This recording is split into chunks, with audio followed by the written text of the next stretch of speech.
کہ آقا علیہ السلام نے ارشاد فرمایا تھا میرا کوئی بھی امتی زکات دیے بغیر قیامت کے دن میرے پاس نہ آئے، مگر جو بندہ میرے پاس آیا جس نے زکات نہیں دی ہے، آقا علیہ السلام نے ارشاد فرمایا میں قیامت کا دن کہہ دوں گا میں نے تجھے کہا نہیں تھا زکات دے کے آیا، کیوں نہیں زکات دے کے آیا؟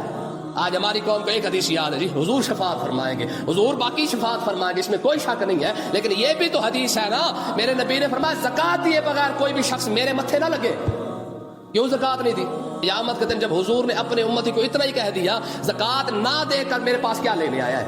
کس منہ سے یار ہم شفاعت کی امید لیے بیٹھے ہیں؟ ہماری قوم کو چسکا لگا ہوا جی، ایک سبحان اللہ کہا اور درخت لگ گیا۔ بھائی سبحان اللہ کہنے سے درخت واقعی لگ جاتا ہے، لیکن جہاں درخت لگا ہے وہاں پہنچنے کے لیے تو محنت کرنی پڑے گی نا۔ جنت میں درخت تو لگ چکا ہے، دیکھیں جی آپ کراچی کے اندر جا کے مکان بنا لیں، آپ امریکہ میں مکان بنا لیں، امریکہ جائیں گے تو وہاں پہ جا کے رہیں گے، آپ سعودی عرب میں مکان بنا لیں، مکان کا کیا ہے؟ یہاں سے پیسے بھیجتے رہے کراچی میں مکان بن گیا، یہاں سے پیسے بھیجتے رہے اسلام آباد کے اندر مکان بن گیا۔ اگر آپ کو اسلام آباد میں اگلے نے جانے ہی نہ دیا پھر کیا فائدہ ہو مکان بنانے کا؟ جنت میں مکان بنانا کوئی بڑی بات نہیں ہے، اصل ٹارگیٹ ہے جنت تک پہنچنا۔